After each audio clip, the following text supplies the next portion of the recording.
SQL में हमने देखा था कि हमारे पास क्या आ रही थी, ऑफलाइन डेटाबेस। ठीक है, एसक्यूएल में हमारे पास क्या आ रही थी, आपकी ऑफलाइन डेटाबेस आ रही थी। ठीक है, जिसका मतलब ये है कि आपका डेटा क्या हो रहा है, परमानेंटली स्टोर हो रहा है, लेकिन कहाँ पे हो रहा है, आपकी डिवाइस पे। डेटा आपके पास कहाँ पे सेव हो रहा है, आपकी डिवाइस में सेव हो रहा है। एसक्यूएल का एडवांटेज ये था कि डेटा आपके पास क्या प्रॉपर मैनेज है। ठीक है, आप डेटा को इजीली एक्सट्रैक्ट या गेट कर सकते हैं। अब जो नेक्स्ट हमारे पास काम आ रहा है, हमने क्या करना है, डेटा ऑनलाइन से।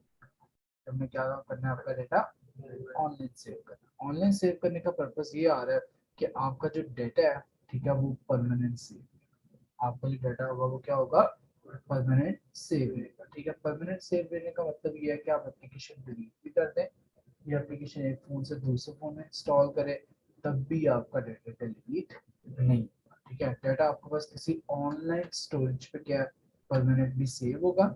जब तक आप खुद उस वेबसाइट पे जाके या फिर मोबाइल से अपना डाटा डिलीट नहीं करते, तब तक आपका डाटा डिलीट नहीं। ठीक है, तो ऑनलाइन के लिए आज हमने यूज करनी है फायरबेस। ठीक है, ऑनलाइन के लिए हम क्या यूज करेंगे, फायरबेस यूज करेंगे। ठीक है, और फायरबेस ने काम किस तरह से आसान किया हमारा कि जो भी आपके पास टास्क है जो कि वेबसाइट पे डिपेंडेंट है, ठीक है, कोई भी ऐसे काम जिसके लिए ऑनलाइन आपको सर्वर रिक्वायर्ड है, ठीक है, वो टास्क आप क्या कर सकते हैं, फायरबेस के थ्रू अचीव कर सकते हैं। वो टास्क आप क्या कर सकते हैं, फायरबेस के थ्रू अचीव कर सकते हैं। ठीक है, तो फायरबेस क्या करता है, आपको डिफरेंट टाइप की सर्विसेज प्रोवाइड करता है। ठीक है, जिसमें आप डाटा को एफिशिएंटली स्टोर कर सकते हैं, पिक्चर्स वगैरह, ऑडियो वीडियो फाइल स्टोर कर सकते हैं। ठीक है, या फिर पूरा का पूरा एक login system with Gmail, Facebook या यूजर ईमेल और पासवर्ड, उनके थ्रू आप क्या कर सकते हैं, सिस्टम क्रिएट कर सकते हैं। ठीक है, तो कई ऐसी ऑनलाइन सर्विसेज है जो कि फायरबेस हमें क्या कर रहा है, इजीली प्रोवाइड कर रहा है। ठीक है, फायरबेस हमें क्या कर रहा है, उन सर्विसेज को इजीली प्रोवाइड कर रहा है। ठीक है, सो हमने क्या करना है, फायरबेस के सर्वर को यूज करना है। ठीक है, उसको अपने इस प्रोजेक्ट पे इंटीग्रेट करना है और उसमें हमने क्या करना है, डेटाबेस टाइप के ऑपरेशंस वगैरह परफॉर्म करना है। ठीक है, ये हमारे पास काम होगा। तो सबसे पहला काम ये है कि आप लोगों ने क्या करना है, फायरबेस को अपने प्रोजेक्ट में ऐड करना है। ठीक है, सबसे पहला काम क्या होगा, add Firebase to your Android project. ठीक है, तो उसके लिए हम क्या करते हैं, यहाँ पे आके सबसे पहले आप लोगों ने सर्च करना है फायरबेस टू एंड्रॉइड।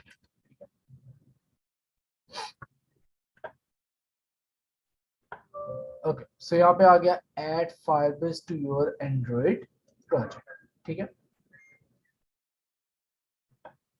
तो ये एंड्रॉइड स्टूडियो वगैरह हमारे पास इंस्टॉल्ड है। ठीक है, ओके, सो हम आते हैं ऑप्शन 1 पे। ओके जी, सबसे पहले आप लोगों ने जाना है फायरबेस कंसोल पे। जिस तरह गूगल मैप्स की सर्विसेज के लिए वो गूगल कंसोल अवेलेबल थी, इसी तरह फायरबेस की सर्विसेज के लिए हमारे पास फायरबेस कंसोल अवेलेबल है। ठीक है, जैसे आपको बस कोई ना कोई जीमेल अकाउंट होना चाहिए।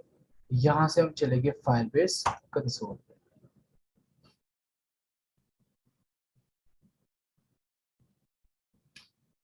ओके जी, सबसे पहले आप लोगों ने क्या करना है, एक प्रोजेक्ट क्रिएट करना। ठीक है, मतलब आप लोग क्या करेंगे, एक प्रोजेक्ट क्रिएट करेंगे फायरबेस में। ठीक है, हम प्रोजेक्ट क्रिएट करेंगे कहाँ पे, फायरबेस में। ठीक है, सो यहाँ पे प्रोजेक्ट क्रिएट करने का पर्पस ये है कि आप लोगों ने कुछ सर्विसेज क्रिएट करनी है। आप लोगों ने क्या करनी है, कुछ ऑनलाइन सर्विसेज क्रिएट करनी है। ठीक है, और उस स्पेसिफिक प्रोजेक्ट के अंदर आप लोगों ने क्या करना है, कोई ना कोई एप्लीकेशन ऐड करना है। आप लोगों ने क्या करना है, कोई ना कोई एप्लीकेशन ऐड करनी है। सो इधर से हम जो अपनी ऐप क्रिएट करते हैं, समहाउ इसको ऐड करेंगे किसी ना किसी फायरबेस प्रोजेक्ट। ठीक है, हम इसको ऐड करेंगे किसी ना किसी फायरबेस प्रोजेक्ट में ऐड करेंगे। ठीक है, उसके अलावा एडवांटेज हमारे पास क्या होता है कि हम एक प्रोजेक्ट में मल्टीपल एप्स ऐड कर सकते हैं, लाइक एंड्रॉइड ऐप भी कर सकते हैं, आईओएस ऐप भी कर सकते हैं, वेब ऐप भी कर सकते हैं। एक ही डेटाबेस होगी और आप डिफरेंट प्लेटफॉर्म्स भी क्या कर सकते हैं, ऐड कर सकते हैं। ठीक है, एक डेटाबेस होगी और आप डिफरेंट प्लेटफॉर्म्स क्या कर सकते हैं, उसमें ऐड कर सकते हैं। इवन आप एक प्रोजेक्ट में मल्टीपल एंड्रॉइड ऐप्स भी ऐड कर सकते हैं। जैसे कह लो वो उबर की एक ड्राइवर ऐप होती है और एक सिंपल आपकी पैसेंजर ऐप होती है, ठीक है। तो उन दोनों की डेटाबेस सेम रखने के लिए भी आप क्या यूज कर सकते हैं, फायरबेस यूज कर सकते हैं। फायरबेस हमें ऐसे कई सारे फीचर्स प्रोवाइड कर रहा है जो कि आपका कोई ना कोई वेब सर्वर भी प्रोवाइड कर सकता है, ठीक है। देखिए सबसे पहले यहाँ पे आ गया ऐड प्रोजेक्ट पे, इसका फिल मैंने नाम रख दिया डेटाबेस, ठीक है। सबसे पहला स्टेप आपने क्या करना है, एक प्रोजेक्ट क्रिएट करना है। पहला स्टेप आपने क्या करना है, एक प्रोजेक्ट क्रिएट करना, ठीक है। कंटिन्यू पे प्रेस किया, ठीक है। कुछ आपके पास स्टैटिक्स की सर्विसेज हैं, ये आपने इनेबल की और ये हमने कंटिन्यू कर दिया और यहाँ से डिफाइन करना है अकाउंट, ये आपके पास बाय डिफॉल्ट अकाउंट आ, ठीक है। ठीक है, ये जस्ट 3 स्टेप्स है और ये आपके पास क्या हो जाएगा, एक फायरबेस पे प्रोजेक्ट क्रिएट। 3 स्टेप्स है, उसके बाद क्या हो जाएगा, फायरबेस पे आपका प्रोजेक्ट क्रिएट, ठीक है। नाम डिफाइन किया, एनालिटिक्स इनेबल किया, यहाँ से जीमेल अकाउंट सेलेक्ट किया और जैसे मैं क्रिएट प्रोजेक्ट पे क्लिक करूंगा ये मेरे पास क्या हो जाएगा, प्रोजेक्ट क्रिएट।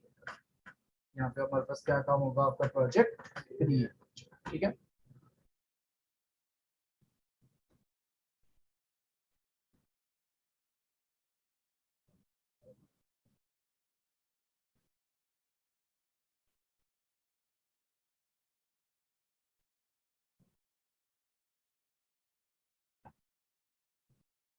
ठीक है, सबसे पहला काम आपने क्या कर दिया, फायरबेस कंसोल पे जाके एक प्रोजेक्ट क्रिएट कर दिया, ठीक है। कंटिन्यू प्रेस किया, अब ये हमारे पास क्या आ रही है, कुछ सर्विसेज आ रही है। ऑथेंटिकेशन की सर्विस है, फाइल स्टोर डेटाबेस है, रियल टाइम डेटाबेस है, स्टोरेज है, होस्टिंग है, मशीन लर्निंग है। ये सारी की सारी क्या आ रही है, फायरबेस की सर्विसेज आ रही है। ये सारी की सारी हमारे पास क्या आ रही है, फायरबेस की सर्विसेज आ रही है, ठीक है। सबसे पहले काम वो क्या कहता है, get started by adding Firebase to your app, ठीक है।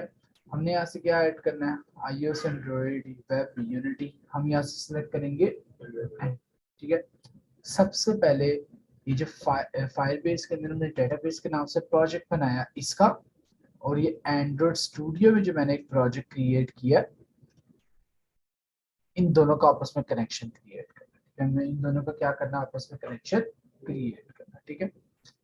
ओके जी, सो सबसे पहले हम यहाँ पे आए और ये कह रहा है कि ऐड ऐप, ठीक है।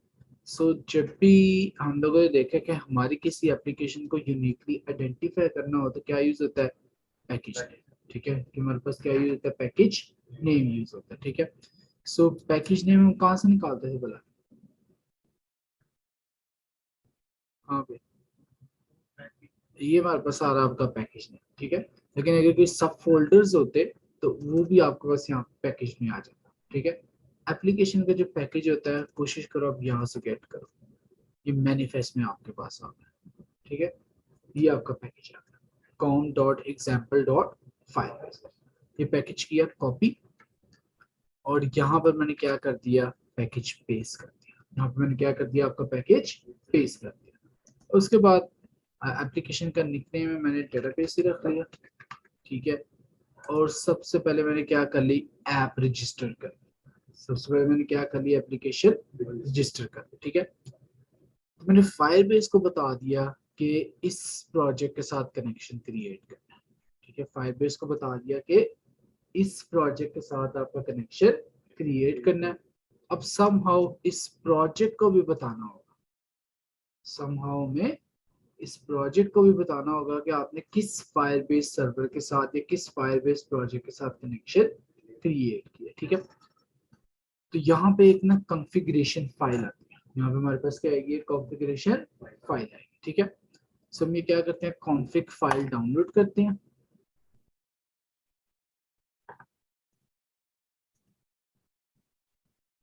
फाइल डाउनलोड होगी हमारे पास, ठीक है। इसको आपने क्या करना है, यहाँ से किया कॉपी, कॉपी करने के बाद वापस प्रोजेक्ट में आया। अब यहाँ से ना आपने क्या करना है, प्रोजेक्ट सेलेक्ट करना है। यहाँ से आपने क्या सेलेक्ट करना है, प्रोजेक्ट, ठीक है। प्रोजेक्ट में जाके ये हमारे पास आ गया फाइबर्स प्रोजेक्ट, ठीक है। आप लोगों ने क्या करना है, ये जो मैंने जेसन की फाइल डाउनलोड की थी, इसको आपने ऐप के फोल्डर में पेस्ट करना है।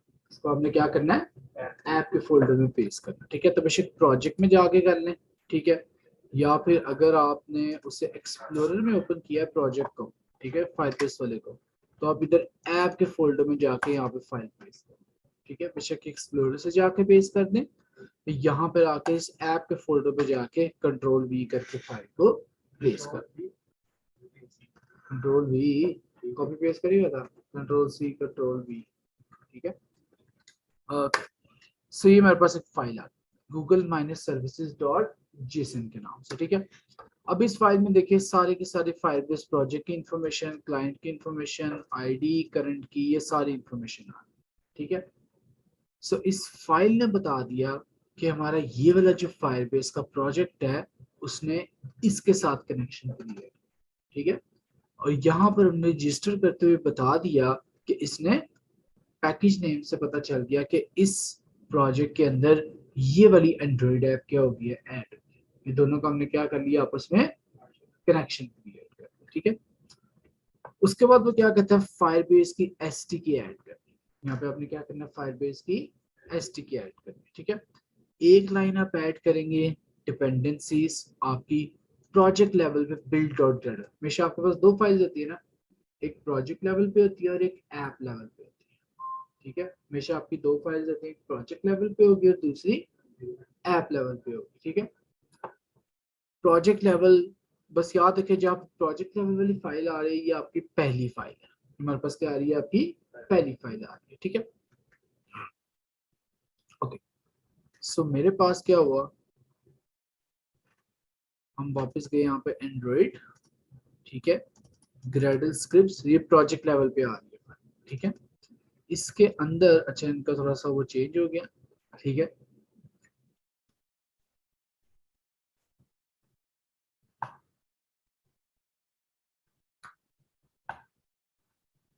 अच्छा जी, हमारे पास है डिपेंडेंसीज, वैसे इन्होंने चेंज कर दिया। अच्छा ये इन्होंने तरीका चेंज कर दिया, यहाँ पे आपके पास आ जाएगा आईडी, ठीक है। उसके बाद हमारे पास ये आ रही है आपकी लाइब्रेरी, ये वाला वर्जन, ठीक है। सो हमारे पास ये काम कुछ इस तरह से होगा, ये वो क्लास पाथ आ गया हमारे पास, ये उसकी आईडी आ गई, ठीक है, स्पेस वर्जन आ गया, ठीक है। और वर्जन में हमने क्या करना है, जो आपके पास ये रिसेंट वर्जन चल रहा है ये यहाँ पर आपने पुट करना, ठीक है।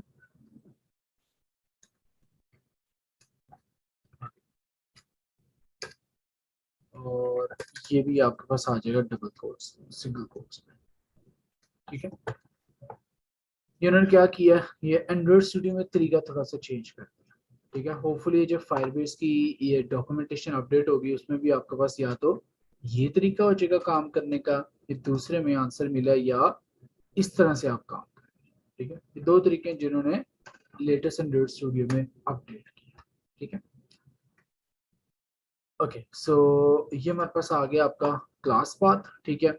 सेकंड आपके पास जो प्रोजेक्ट लेवल पे फाइल आ रही है उसमें एक आपने प्लगइन ऐड करना है, ठीक है। जिस तरह पहले का आपका एक प्लगइन पड़ा होगा com dot Android dot application, एक और प्लगइन आपने ऐड करना है gms dot Google dot service, Google services का आपने प्लगइन ऐड करना है। तो इसका आसान सा तरीका हमारे पास क्या है, आप इस बिल्ड डॉट ग्रेडल की सेकंड फाइल में जाएं और बिल्कुल बॉटम में जाके प्लगइन अप्लाई करें, बिल्कुल बॉटम पे जाके क्या करें, इस प्लगइन को अप्लाई करें, ठीक है। तो ये काम अपने याद रखना है, ये सेकंड बिल्ड की फाइल में होगा, जो वो फर्स्ट फाइल में था, ठीक है। ये प्रोजेक्ट लेवल पे आपके पास जो पहली फर्स्ट वन फाइल आ रही है, और ये आपकी ऐप मॉड्यूल में जो आपकी सेकंड बिल्ड डॉट ग्रेडल की फाइल आ रही है, ठीक है। देन आपके पास आ गई डिपेंडेंसीज। अब यहाँ पे आपने क्या करनी है, कुछ डिपेंडेंसीज ऐड करनी है, यहाँ पे आप क्या करोगे, कुछ ना कुछ डिपेंडेंसीज ऐड करोगे, ठीक है। अब फायरबेस ने हमारे पास काम किस तरह साइन किया, ठीक है। फायरबेस कहता है कि पहले आप एक बंडल इंक्लूड कर लें, आप यहाँ पे क्या करने, एक बंडल इंक्लूड कर लें। अब बंडल इंक्लूड करने का मतलब क्या है, बंडल में आपने वर्जन दे दिया 29.3.1, कि बंडल में आपने वर्जन का दे दिया 29.3.1। इसका मतलब ये है कि फायरबेस की जितनी भी लाइब्रेरीज डाउनलोड करोगे, ठीक है, हर एक का वर्जन डिफाइन करने की जरूरत नहीं है, सबका बाय डिफॉल्ट ये वर्जन सिलेक्ट, सबका बाय डिफॉल्ट क्या होगा, ये वर्जन डिफाइन या सिलेक्ट होगा, ठीक है। पहले फायरबेस में अक्सर इश्यूज भी आते थे कि आप मल्टीपल फायरबेस की लाइब्रेरीज यूज कर रहे हैं तो उनका वर्जन सेम होना चाहिए, उनका वर्जन क्या होना चाहिए, सेम होना चाहिए, ठीक है। तो उन्होंने उस प्रॉब्लम को सॉल्व करने के लिए एक बंडल बना दिया है। जो बंडल का वर्जन होगा फायरबेस की जो जो लाइब्रेरीज आप यूज करोगे उनका ऑटोमेटिकली वर्जन कौन सा हो जाएगा, ये 29.3.1, ठीक है। तो इसका मतलब सबका वर्जन इकट्ठा करके उन्होंने क्या कर दिया, एक बंडल बना दिया, ठीक है, ताकि वो जो डिफरेंट वर्जन के क्लैशेस वगैरह आते हैं वो आपके पास ना आए, ठीक है। ये काम हो गया। और सबसे पहले हमने एक लाइब्रेरी ऐड कर ली फायरबेस एनालिटिक्स। सबसे पहले हमने लाइब्रेरी कौन सी ऐड कर ली, फायरबेस एनालिटिक्स की। तो यहाँ पर आए और यहाँ पर हमने क्या कर दिया, ये एनालिटिक्स की लाइब्रेरी ऐड कर दी। अब फायरबेस स्टोरेज करना है, रियल टाइम डेटाबेस करना है, ऑथेंटिकेशन करना है, क्लाउड स्टोरेज करना है, जितनी भी फायरबेस की सर्विसेज हैं यहाँ पे आप लाइब्रेरीज ऐड, यहाँ पे आप क्या करते जाओगे, लाइब्रेरीज ऐड करते जाओगे। यहाँ तक पॉइंट समझ आए, क्लियर है कि नहीं, ठीक है। जितनी भी लाइब्रेरीज होंगी पहले इस तरह से होता था, एनालिटिक्स के आगे हम लिखते थे खुद 29.3.1, ठीक है। अब ये लिखने की जरूरत नहीं है, हमने बंडल डिफाइन कर दिया, तो जितनी भी लाइब्रेरीज होंगी सबका ये वाला वर्जन क्या होगा, डाउनलोड होगा, ये चीज, ठीक है। यहाँ तक काम हो गया। अब प्रोजेक्ट को हम क्या कर देते हैं, सिंक कर देते हैं।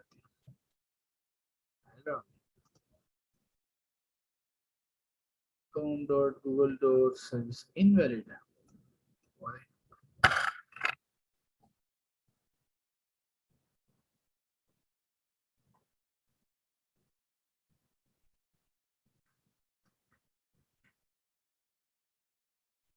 अच्छा, उसमें कॉलन नहीं आना चाहिए।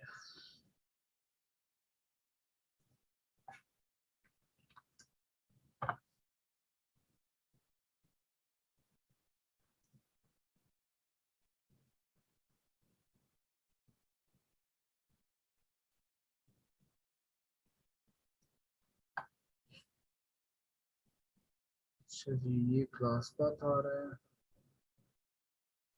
ये ग्रेडल है, वो इस तरह कह रहा है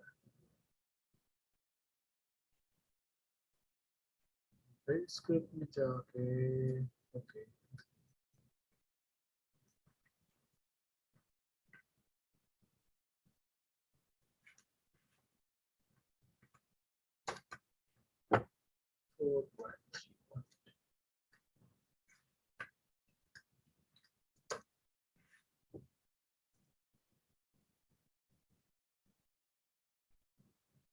ठीक है, ये चीज आपको तो इस तरह खुद सर्च करनी पड़ती है, ठीक है।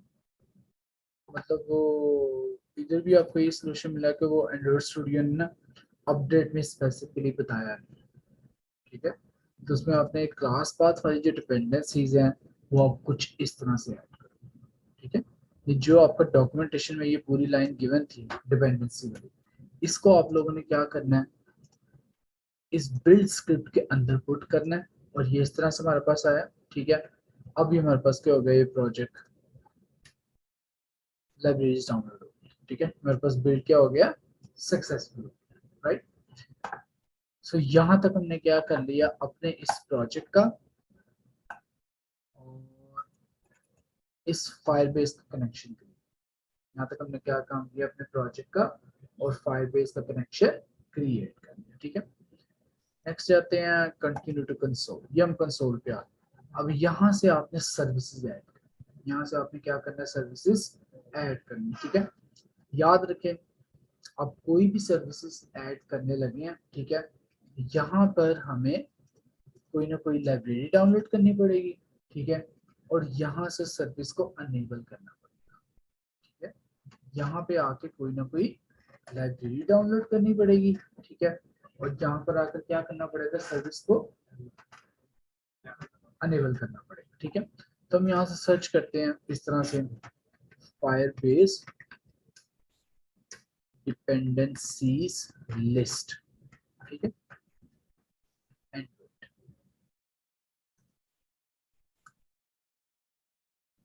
ओके जी, सो ये हम उसके ऑफिशियल पेज पे जाते हैं, ठीक है, जिसमें आपके पास क्या होंगी, फायरबेस की सर्विसेज वगैरह अवेलेबल होंगी, ठीक है। सो ऑथेंटिकेशन की है, फायर स्टोर की है, क्लाउड स्टोरेज की है, क्लाइंट है, इन ऐप मैसेजिंग है, इंस्टॉलेशन है। हमने फिलहाल आज यूज करनी है रियल टाइम डेटाबेस। हमने यहाँ पे क्या यूज करनी है, रियल टाइम डेटाबेस, ठीक है। ये लाइब्रेरी का वर्जन आ रहा है, ये 20.0.4, ये आपको कॉपी करने की जरूरत नहीं, ये आपको कॉपी करने की जरूरत नहीं है, क्योंकि हमने क्या किया है, यहाँ पे जो बंडल डिफाइन किया 29, तो ऑटोमेटिकली उसका वर्जन भी क्या डिफाइन हो जाएगा, 29, ठीक है। एग्जैक्टली, तो हमने यहाँ पे इम्प्लीमेंटेशन किया, ठीक है, सिंगल कोट्स में ये लाइब्रेरी आ गई, दैट्स इट। हाँ, वो क्रैश कितनी दफे हुई है, कितने यूजर्स वगैरह आए हैं, कितना डाटा वगैरह यूज हुआ है, वो एप्लीकेशन कोई स्टैटिकल डाटा प्रोवाइड करे जी। ये लाइन ऐड की, प्रोजेक्ट सिंक किया, अब जो रियल टाइम डेटाबेस की लाइब्रेरीज थी वो आपके पास इंक्लूड है। रियल टाइम डेटाबेस की जो लाइब्रेरीज थी वो हमारे पास क्या हो चुकी हैं, इंक्लूड। यहाँ पे क्लियर, अभी करना है वो बताता हूँ। फिलहाल यहाँ पर हमने क्या कर लिया, कोई भी सर्विसेज यूज करने, डेटाबेस है, स्टोरेज है, ऑथेंटिकेशन है, रियल है, क्लाउड मैसेजिंग है, कोई भी यूज करनी है, यहाँ पे आपने क्या करना है, उसका डिपेंडेंसी ऐड करनी है। यहाँ पे आपने क्या काम करना है, उसकी डिपेंडेंसी ऐड करनी है, ठीक है। चलिए जी, डिपेंडेंसी ऐड होगी। अभी फायरबेस में यहाँ पे आता है रियल टाइम डेटाबेस, यहाँ पे कहाँ पे आ गए, रियल टाइम डेटाबेस में, ठीक है। रियल टाइम डेटाबेस के अंदर गए, सबसे पहले क्या करना है, डेटाबेस, ठीक है। बस यहाँ से आप वन क्लिक करोगे, डेटाबेस क्या हो जाएगी, क्रिएट हो जाएगी। वहां पे अब कोड में आप लोग देखिएगा, वन लाइन ऑफ कोड होगा, डेटाबेस का connection create, one line of code होगा और डेटाबेस का कनेक्शन क्रिएट हो जाएगा, ठीक है। तो जी सबसे पहले मैं यहाँ पे आया, डेटाबेस क्रिएट की बात, इस वक्त फिलहाल ये यूएससी रहने देते हैं, ठीक है। नेक्स्ट आया, फिलहाल हमने इसे लॉक मोड में रन किया, ये जस्ट 2 क्लिक्स किए और डेटाबेस क्रिएट, जिसमें 2 क्लिक्स किए और डेटाबेस क्या हो गया, क्रिएट हो गया, ठीक है। फिलहाल अभी ये नल आ रही है, क्योंकि अभी इसमें कोई भी डाटा स्टोर हमने नहीं किया, ठीक है। ये हम रूल्स में जाएं, ठीक है। रूल्स में फिलहाल रीड और राइट को हमने क्या कर दिया, ट्रू कर दिया। रूल्स में रीड और राइट को मैंने यहाँ पे क्या कर दिया, ट्रू कर दिया, ठीक है। ट्रू का मतलब ये है कि कोई भी आके एप्लीकेशन में डेटा रीड डेटा राइट कर सकता है। आगे जाके हम क्या करेंगे, रीड और राइट की जगह यूज करेंगे ओथ। ओथ का मतलब होता है ऑथेंटिकेटेड यूजर्स, जो यूजर्स ईमेल के थ्रू लॉगिन होंगे, ये वो यूजर्स जो कि आपके पास फायर बेस में जिनका डाटा, जिनका ईमेल पासवर्ड पड़ा होगा, सिर्फ वही आपके पास डाटा रीड या राइट कर सकते हैं, ठीक है। फिलहाल क्योंकि हमने ऑथेंटिकेशन वाला काम नहीं किया, हम फिलहाल यहाँ पे क्या रहने देते हैं, ठीक है। अभी कोई भी आपके पास एप्लीकेशन में आके यूजर रीड और राइट के ऑपरेशन परफॉर्म कर सकता है, ठीक है। यहाँ तक हमारे पास क्या हो गया, फाइरबेस कनेक्शन, डेटाबेस ऐड करना, एनालिटिक्स ऐड करना, डेटाबेस क्रिएट करना, फाइरबेस प्रोजेक्ट क्रिएट करना, ऐप ऐड करना, ये सारे काम। यहाँ तक हमने क्या कर लिया, अपनी एप्लीकेशन का फाइरबेस और फाइरबेस डेटाबेस के साथ क्या कर लिया, कनेक्शन क्रिएट। यहाँ तक पॉइंट समझ आए, रिकॉर्डिंग वाला कोई काम नहीं किया, अभी जैसे हमने कनेक्शन क्रिएट, यहाँ तक क्लियर हो गया, चलो ठीक है। जी आते हैं अपने प्रोजेक्ट में, ठीक है। सबसे पहला काम है आपने कनेक्शन, ये रेफरेंस क्रिएट करना। सबसे पहला काम क्या होगा, आपने कनेक्शन या रेफरेंस क्रिएट करना, ठीक है। तो उसके लिए हमारे पास एक क्लास अवेलेबल होती है, डेटाबेस रेफरेंस। कौन सी क्लास अवेलेबल होगी, डेटाबेस रेफरेंस के नाम से, ठीक है। ये रेफ के नाम से मैंने एक ऑब्जेक्ट बनाया। अब देखिए इसका कनेक्शन किस तरह क्रिएट करना है। कनेक्शन क्रिएट करने का one line code reference is equals to Firebase database, ठीक है, dot get instance dot get reference. ले जी, ये इतना सा कोड क्या है, इसने क्या काम किया, फायरबेस का प्रोजेक्ट के साथ, ये डेटाबेस के साथ कनेक्शन क्रिएट कर, इतना सा काम। मैंने अब डेटाबेस पे जितने भी ऑपरेशन होंगे रेफरेंस का ऑब्जेक्ट करेगा, डेटाबेस पे जितने भी ऑपरेशन होंगे वो सारे के सारे काम कौन करेगा, रेफरेंस का ऑब्जेक्ट करेगा, ठीक है। तो फाइल्स में से एक दफा आपने वो पूरा का पूरा कॉन्फ़िगर करना होता है, आगे जाके कोड आपका शॉर्ट ही होता है। नहीं नहीं, ये जो डेटाबेस रेफरेंस है, देखो ये क्लास कहाँ से आई है, फायरबेस डेटाबेस, ठीक है। हमने फायरबेस डॉट गेट इंस्टेंस किया, यानी जिस फायरबेस के साथ मेरी ऐप का कनेक्शन है उसका इंस्टेंस लिया, और गेट रेफरेंस का मतलब ये है कि इस डेटाबेस का रेफरेंस ले लिया। ये जो डेटाबेस आ रही है, ये इसका क्या आ गया हमारे पास रेफरेंस, नहीं। अब गेट रेफरेंस करोगे वो ऑटोमेटिकली इसको गेट करेगा, क्योंकि हम बता रहे हैं ना कि डेटाबेस, तो इस डायरेक्टली आपका रियल टाइम डेटाबेस में जाए। इसके लिए कोई और क्लास है, इसके लिए कोई और क्लास है, इसके लिए कोई और क्लास है, तो हर एक सर्विस के लिए डिफरेंट क्लास हमारे पास क्या है, अवेलेबल है, जिससे आप गेट इंस्टेंस या गेट कनेक्शन या गेट यूजर करते हो तो उसे पता चल जाता है इनमें से किसका डाटा उसने रन टाइम पे फेच करना है।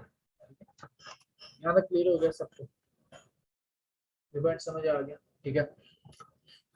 अब फायरबेस ना में जो फायरबेस में जो डाटा होता है, ठीक है, वो आपके पास काइंड ऑफ जेसन की तरह होता है। जेसन याद है,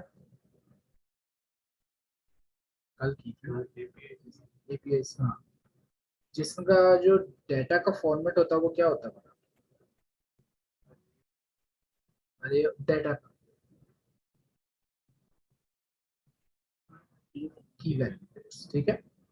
फायरबेस में भी जितना भी डाटा होगा वो किस फॉर्मेट में पड़ा होगा, की वैल्यू, ठीक है। फायरबेस में जितने भी डाटा एलिमेंट्स होंगे वो किस फॉर्मेट में पड़े होंगे, की वैल्यू पेयर्स में पड़े होंगे, ठीक है। सो की वैल्यू पेयर्स का मतलब आपके पास क्या आ रहा है, क्या था बोला,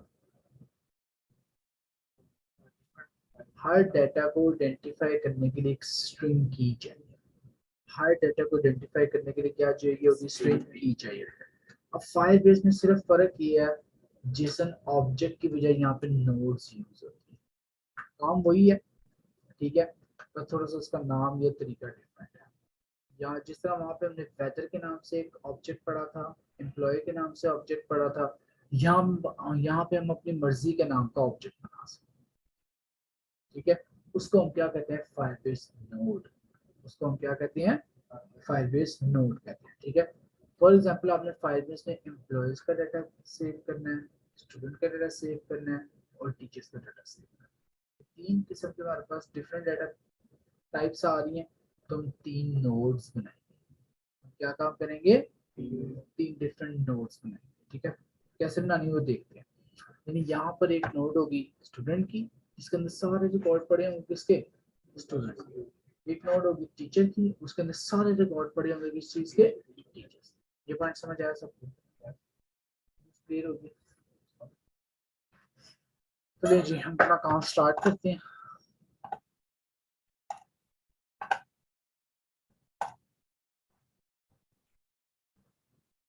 हम यहाँ पे कुछ स्टूडेंट्स का डाटा सेव करते हैं, क्या करते हैं, स्टूडेंट्स का डाटा सेव करते हैं, ठीक है। यहाँ पे मैंने एक एडिट टेक्स्ट ले ली, ठीक है, wrap content and दे दिया enter student name, ठीक है, और इसकी आईडी दे दी name, ठीक है। एक हमारे पास सिंपली एडिट टेक्स्ट आ गई, ऐसे ही है। एक और एडिट टेक्स्ट हमने दी और यहाँ पे ले लिया आईडी नेम की जगह एज, इंश्योर कर दिया एंटर स्टूडेंट एज, ठीक है। फिलहाल मैं जस्ट तीन प्रॉपर्टीज ले रहा हूँ, एक स्टूडेंट नेम, एक स्टूडेंट एज, और एक स्टूडेंट की यूनिक आईडी, एक स्टूडेंट की यूनिक आईडी, ठीक है।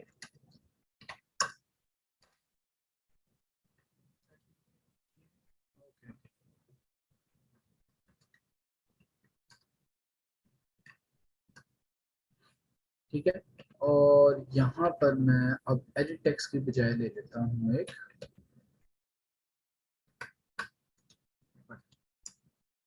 ठीक है, इसकी आईडी की जरूरत नहीं है, यहाँ पे लिख लिया सेव डेटा।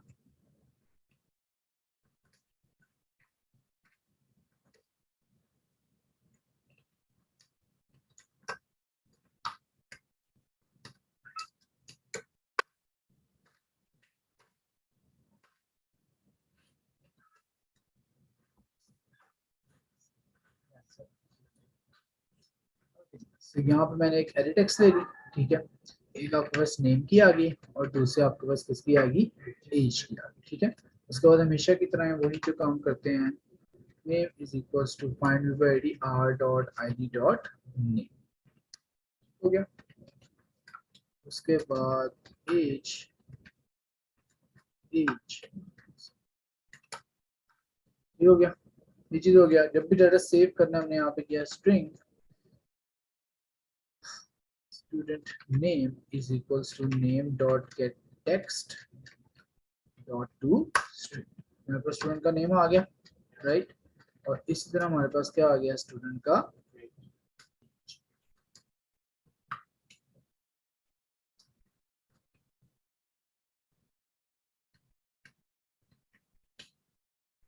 अब ये डेटा हमने क्या करना, फायरबेस में सेव करना, डेटा हमने क्या करना, फायरबेस में सेव करना।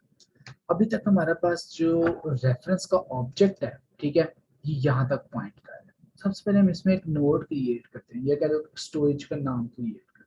तो किस तरह से आपने करनी है, रेफरेंस डॉट चाइल्ड, अब हमें क्या यूज करना है, रेफरेंस डॉट चाइल्ड, ठीक है, रेफरेंस डॉट चाइल्ड, ठीक है।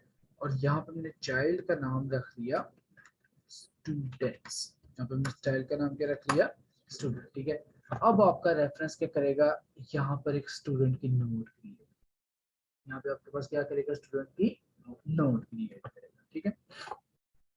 ओके, अब ना आईडीज को यूनिक बनाने के डिफरेंट तरीके हैं। हर स्टूडेंट की आईडी हमें क्या चाहिए, यूनिक, हर स्टूडेंट की आईडी मुझे क्या चाहिए, यूनिक चाहिए, ठीक है। तो यूनिक आईडी के लिए, यूनिक आईडी के लिए आप खुद को ही एल्गोरिथम लिखो, खुद को ही फंक्शन लिखो, खुद चेक करो कि आपके पास कोई भी आईडी डुप्लीकेट नहीं हो सकती। ये फायरबेस में फंक्शन पड़ा जो आपको यूनिक आईडी देता है, फायरबेस में फंक्शन पड़ा जो आपको क्या देता है, यूनिक आईडी देता है, ठीक है। तो उसके लिए क्या है, reference dot push dot gate, ठीक है, reference dot push dot gate की, ये आपको क्या देगा, एक स्ट्रिंग यूनिक आईडी देगा, क्या दे देगा, एक स्ट्रिंग की के फॉर्मेट में यूनिक आईडी दे देगा। अब इस फंक्शन को यूज करते हुए फाइबेस का फंक्शन है जो कि आपको क्या दे देगा, यूनिक आईडी दे देगा, आपको क्या दे देगा, यूनिक आईडी दे देगा, ठीक है। लो जी, हमारे पास नेम आ गया, एज आ गया, और हमारे पास क्या आ गई, आईडी, ठीक है। हमेशा की तरफ यहाँ पे क्या बनानी पड़ेगी, मॉडल क्लास, ठीक है। इसका नाम क्या रखें, स्टूडेंट रखें, और इसमें कितनी प्रॉपर्टीज आएंगी,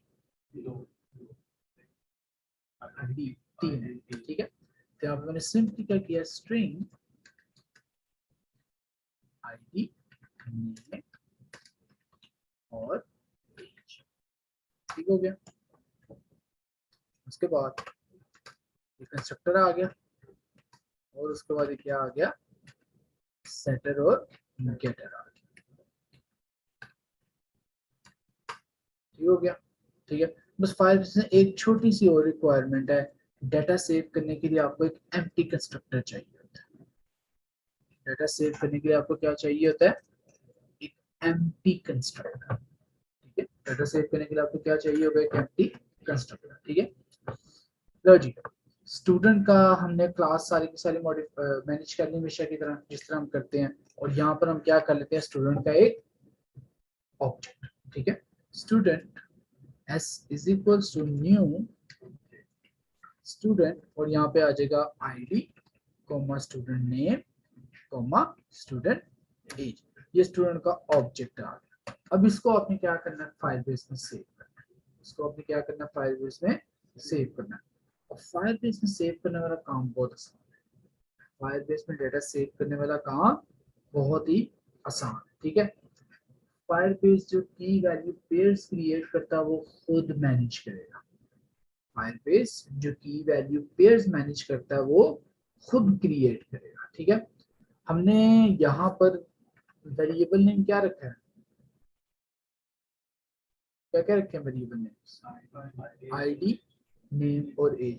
फायरबेस ऑटोमेटिकली आईडी, नेम और एज कीज, फायरबेस ऑटोमेटिकली क्या करेगा, आईडी, नेम और एज इनको क्या बना लेगा, कीज बना लेगा। ये बात समझ आया, ठीक है।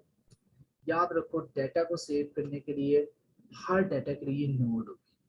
जिस तरह उधर हर डेटा के लिए जेसन ऑब्जेक्ट होता था, इधर हर डेटा के लिए क्या होगी, कोई ना कोई नोड, ठीक है। तो आसान सा तरीका है, ये देखो ना, आप यहाँ पे जितने मर्जी चाइल्ड लेवल पे जा सकते हो। पहले मेरा रेफरेंस डेटाबेस तक गया, अब कहाँ तक चला गया, स्टूडेंट तक, ठीक है। आपकी मर्जी है डॉट चाइल्ड, आपकी मर्जी है डॉट चाइल्ड, जितने मर्जी डॉट चाइल्ड पे जा सकते हो। तो क्या होगा, जिसका ऑब्जेक्ट के अंदर ऑब्जेक्ट के अंदर ऑब्जेक्ट होता है, तो यहाँ नोड के अंदर नोड के अंदर नोड बनते जाए, इसकी कोई रिस्ट्रिक्शन नहीं, आप जितने मर्जी अप टू चाइल्ड तक जा सकते। यहाँ तक क्लियर हुआ। इस वक्त हमारी फायरबेस का जो रेफरेंस है वो कहाँ तक पॉइंट कर रहा है, स्टूडेंट तक। तो कहाँ पे पॉइंट कर रहा है, स्टूडेंट तक। हमने किया रेफरेंस डॉट चाइल्ड और चाइल्ड में दे दिया आईडी। अब उस स्टूडेंट के अंदर एक और यूनिक नोड बन जाएगी, और आईडी हमने इसलिए दे दिया ताकि वो नोड डुप्लीकेट, ठीक है। आईडी हमने इसलिए दी है ताकि वो जो नोड है वो आपके पास डुप्लीकेट, पॉइंट समझ आया, ठीक है। अब आपका जो रेफरेंस है वो कहाँ तक पॉइंट कर रहा है, पहले डेटाबेस, उसके अंदर की कौन सी नोड, स्टूडेंट्स, फिर उसके अंदर कौन सी नोड, आपकी यूनिक एक बड़ी सी आईडी क्रिएट, ठीक है। वहां तक पॉइंट आ गया। अब यहाँ पे आपने करना है डॉट सेट वैल्यू, यहाँ पे आपने क्या करना है, डॉट सेट वैल्यू, और सिर्फ उसको क्या कर देना है, स्टूडेंट का ऑब्जेक्ट दे देना, दैट्स इट।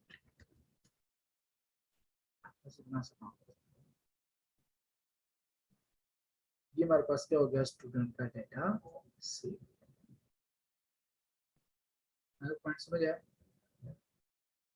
कि नहीं। एक तो वैसे रन करते हैं, फिर आप वो डेटाबेस देखेंगे तो क्लियर हो जाएगा, ठीक है।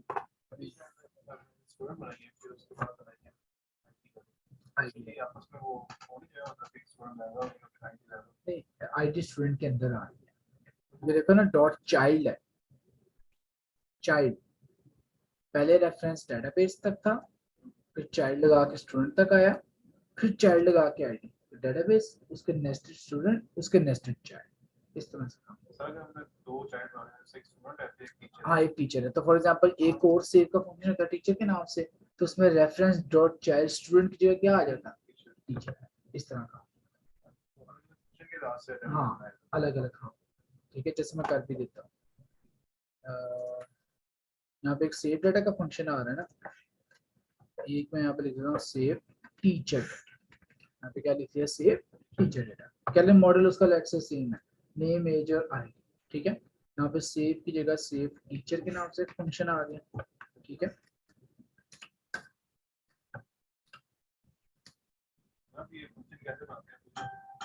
आपने नहीं बनाना, आप लिखा करो, लिया करो यार, क्या हो गया।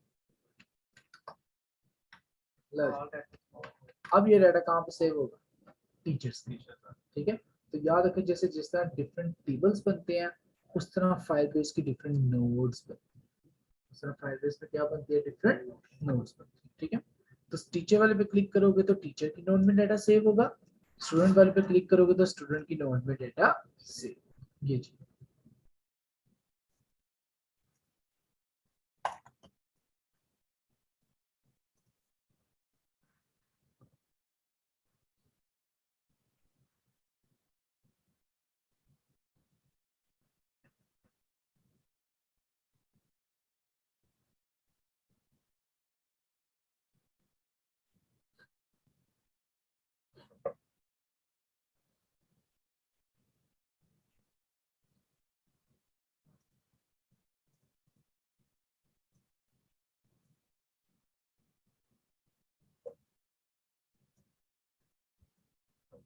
अच्छा जी, यहाँ पे हमने दे दिया आपके पास स्टूडेंट नेम अली, ठीक है, और स्टूडेंट एज हमने दे दी 22, ठीक है।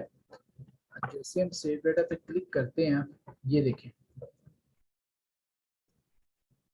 ये हमारे पास क्या आ गया, फायरबेस में एक नोड बन गया, ठीक है, जिसके अंदर ये की वैल्यू पेयर्स में आपका डाटा आ रहा है, ठीक है। ये फायरबेस के अंदर एक नोड आ रही है, ठीक है, और उसके अंदर ये क्या आ रहा है, की वैल्यू पेयर्स में आपका डाटा आ रहा है, एज 22, आईडी उसकी ये आ रही है, और नेम उसका ये आ रहा है। अगर मैं आईडी से फाइंड करना होगा तो बहुत मुश्किल हो जाएगा। नहीं नहीं, इसलिए तो मैंने आईडी यहाँ पे स्टोर करवाई है, ताकि आगे जाके फाइंडिंग वाला काम आसान हो। देखो ना, इस आईडी को फाइंड करना मुश्किल होगी ना, ये कह रहे हो ना। ये देखो, जब मैं डाटा सेव करवाऊंगा, क्या मुझे ये आईडी यहाँ पे मिलेगी कि नहीं डाटा। मैंने फॉर एग्जांपल अली वाले आइटम को क्लिक किया, तो अली के डाटा में क्या ये आईडी पड़ी हुई थी कि नहीं, क्या ये और ये बिल्कुल सेम आ रहे हैं, ये और ये क्या आ रहे हैं, बिल्कुल आपके पास सेम आ रहे हैं, ठीक है। तो इसका मतलब क्या है, हम इसके थ्रू क्या कर सकते हैं, इसको यहाँ पे सर्च कर सकते हैं, ठीक है। आईडी नो डाउट उसकी अजीब सी है, डिफरेंट सी है, लेकिन हमने उस डिफरेंट सी आईडी को सेव भी तो कर लिया, ताकि जब डेटा रिट्रीव करेंगे तो आईडी भी हमें मिल जाएगी, डेटा रिट्रीव करेंगे तो ये आईडी मिल जाएगी, ठीक है। अच्छा, ये डेटाबेस आ गई, ये नोड आ गई, मेरे ख्याल से एक मिस्टेक हुई थी, हमारे पास से ना स्टूडेंट की नोड नहीं क्रिएट हुई थी, स्टूडेंट टीचर की नोड नहीं क्रिएट हुई, हमने ये किया था रेफरेंस डॉट चाइल्ड, ये रेफरेंस कहाँ तक चला गया, स्टूडेंट तक, लेकिन हमने उसे सेव नहीं करवाया, ठीक है, हमने उसे सेव नहीं करना है, ठीक है।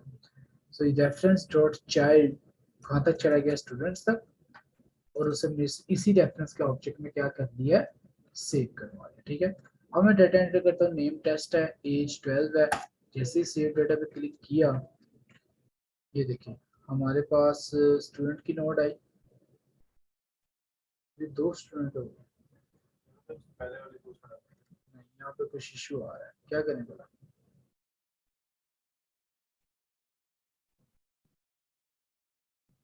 ये जो काम हो रहा है ना, reference is equal to reference dot child, ठीक है, ये हमें क्या करना पड़ेगा, यहाँ पे करना, ठीक है। क्योंकि मसला ये आ रहा है, जैसे मैंने बटन पे क्लिक किया, उसने एक चाइल्ड क्रिएट कर लिया स्टूडेंट के नाम से कि नहीं, ऐसे ही है, दोबारा बटन में क्रिएट किया, उसने दोबारा चाइल्ड कर दिया, दोबारा दो बार बार चाइल्ड करता जाएगा, ठीक है। तो इसकी अच्छी प्रोसीजर देखिएगा सब, ये है, हम क्या करते हैं, Firebase database dot get instance dot get reference dot child, और यहाँ पे मैं लिख लिया स्टूडेंट, यहाँ पे मैंने क्या लिख लिया, स्टूडेंट, ये पॉइंट क्लियर, ठीक है। इस तरह मैं क्या करता हूँ, इसका नाम चेंज कर देता हूँ स्टूडेंट रेफरेंस के नाम से, ठीक है। और इसी तरह मैं एक और ऑब्जेक्ट क्रिएट करता हूँ, उसका नाम रख देता हूँ टीचर रेफरेंस,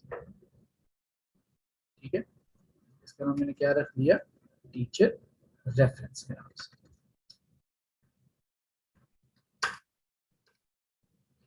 ठीक हो गया, एक स्टूडेंट रेफरेंस आ गया और दूसरा टीचर रेफरेंस आ गया, ठीक है। इधर भी हमने यही सारा कोड किया, लेकिन नोड का नाम क्या रख लिया, टीचर, ठीक है।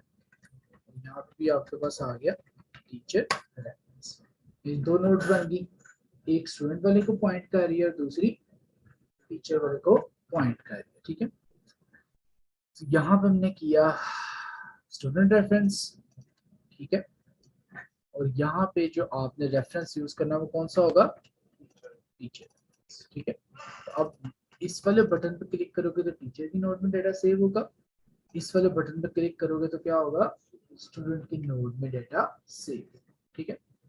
सो इस एप्लीकेशन को दोबारा रन करते हैं, इस डाटा को भी एम्प्टी है, ठीक है, एम्प्टी रहने देते हैं।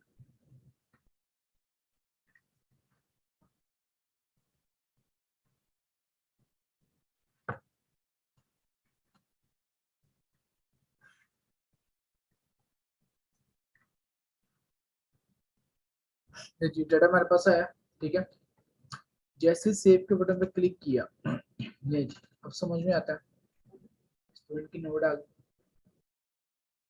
उसके अंदर यूनिक आईडी के नाम से एक नोड बनी, और उसके अंदर ये की वैल्यू पेयर्स में डाटा, उसके अंदर क्या आ रहा है, की वैल्यू पेयर्स में आपका डाटा स्टोर हो रहा है। ये क्लियर हो गया। अब यहाँ पर आप जितने भी स्टूडेंट ऐड करोगे वो सारे के सारे क्या आएंगे, इस स्टूडेंट के अंदर है। जितना भी स्टूडेंट्स का डाटा होगा वो सारा का सारा क्या आएगा, इन स्टूडेंट्स की नोड के अंदर आएगा। यहाँ तक क्लियर हो सब, ये पॉइंट समझ आया कि नहीं?